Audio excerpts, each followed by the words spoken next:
Food is literally my fiance's favorite thing. Whenever I give her something to eat, she's always like,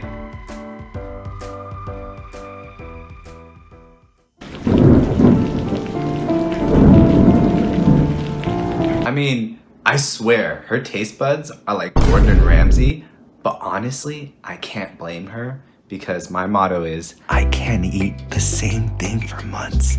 Taste doesn't matter.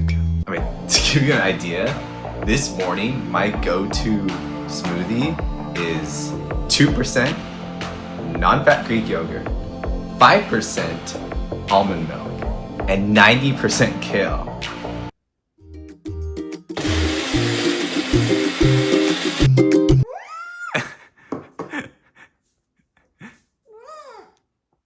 It's chunky!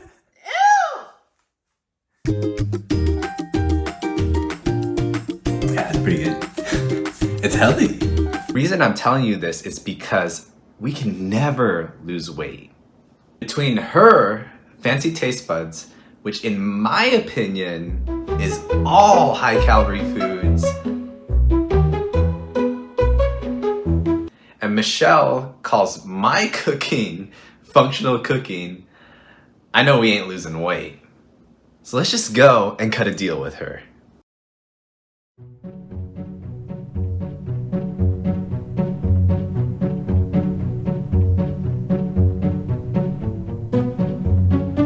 Alright, so she agreed, and we came up with a strategy.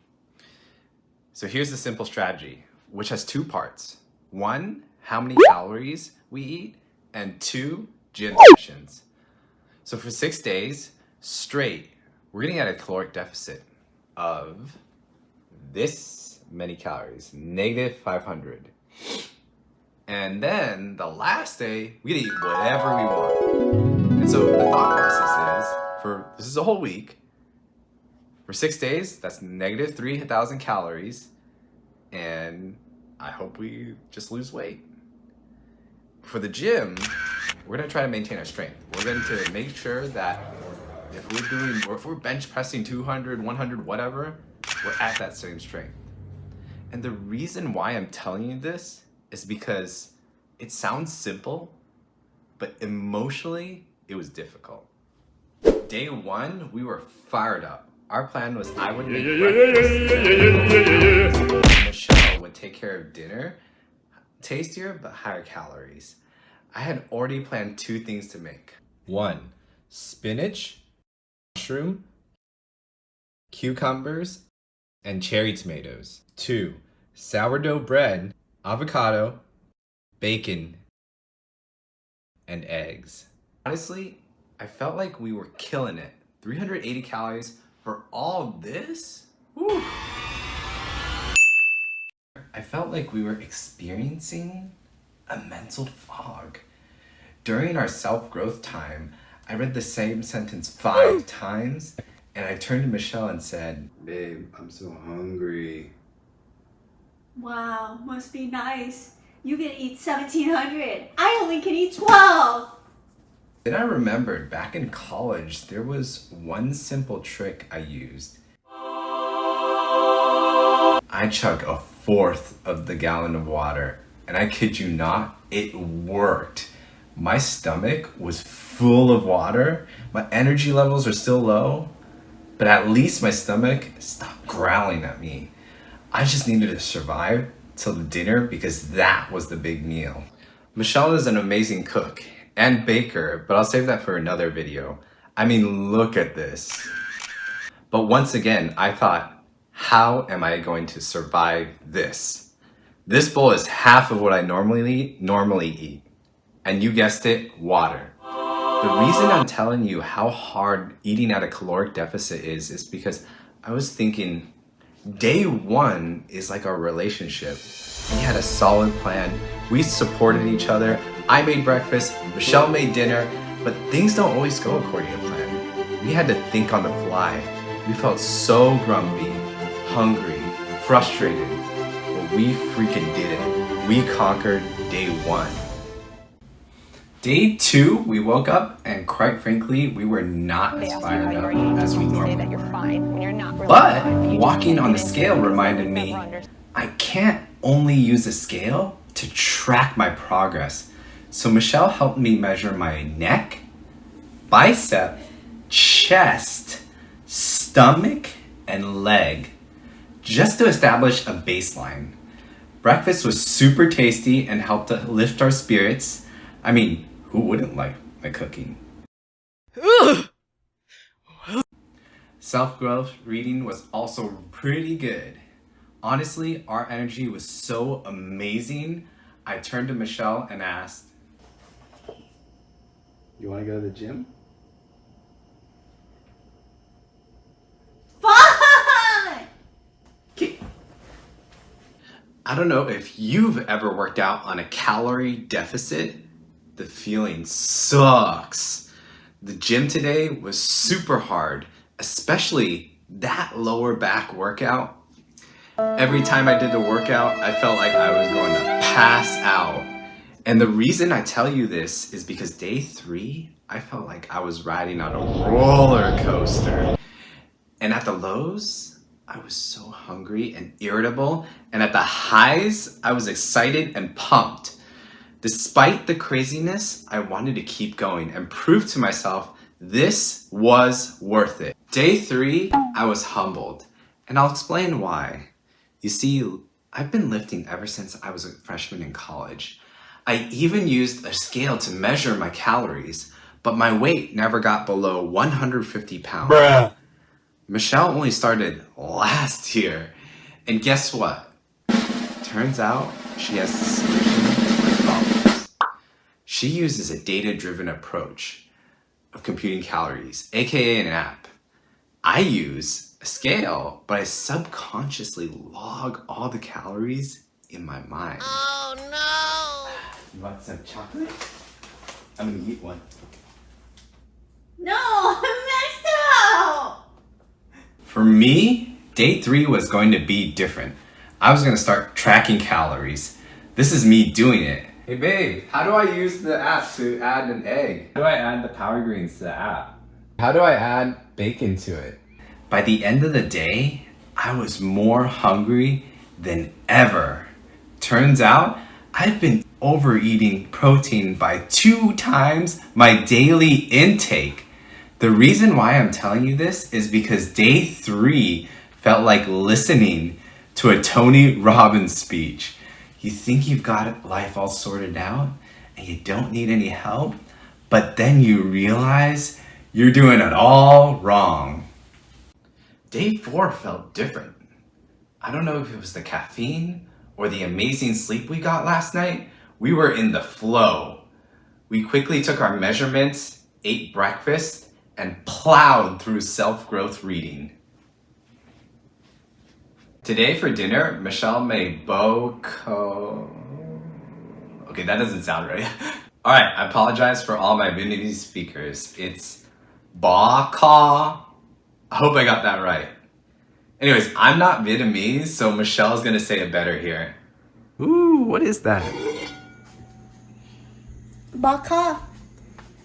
Oh, what's it taste like?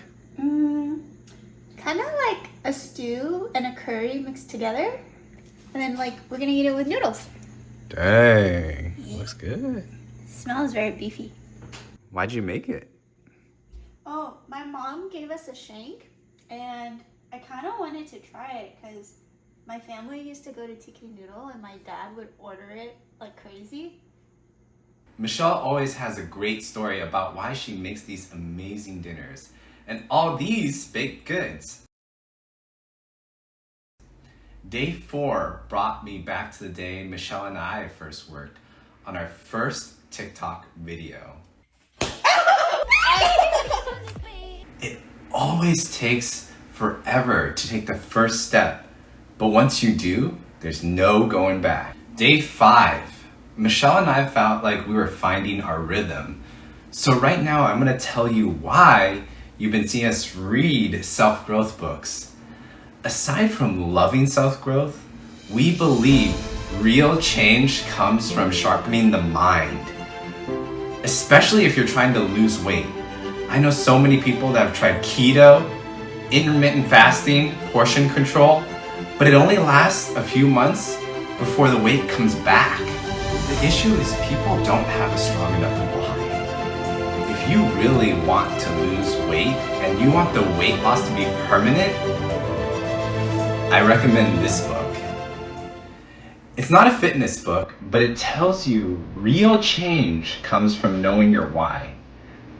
And our why is togetherness and love. We realize in our relationship, if one of us wants to lose weight, but the other does not, it'll be very difficult to reach our goals. So we made a commitment to one another that we would design our diet plan. The reason why I'm telling you this is because I want you to find out what your why is before you start losing weight. Is it just for you? Is this something you've always wanted? And a secret hack? And choose an emotion that has a really strong why. Find your why and work your part with your partner to lift each other up. I woke up and exhaled really loudly and thought, one more day. Are you excited for tomorrow? Yeah, Chicky! I'm excited. Day 7. Wow. I got the biggest dopamine hit just from saying that. Day 7 was cheat day, but we had the best plan to maximize all you can eat Korean barbecue. It's day 7 and we're not gonna eat lunch or breakfast. I mean, if you're going to all you can eat, you might as well get your money's worth, right? When we sat down in the restaurant and had our first bite, Smell it, and it smells really good. My stomach's already like, what the heck?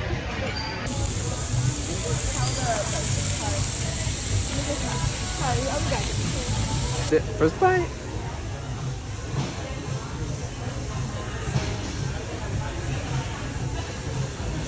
This is really good. I'm definitely gonna eat everything. Yummy? Yeah, that's really good.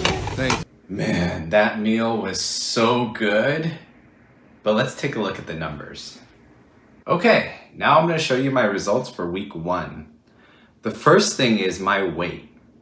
I started at 152 pounds, but my weight increased during the middle of the week, which I think makes sense because I was drinking about a gallon of water a day.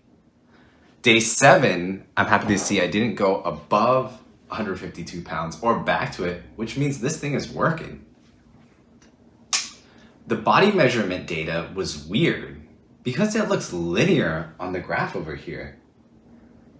We realized depending on how precise we wrap the tape measure around our body part, like the leg, for example, we saw the margin of error was about 1 to 3 centimeters. And this is 1 to 3 centimeters. That's big error. So basically, we're not going to use this tape measure anymore. I know it's only 1 week of data, but we love this diet plan so much.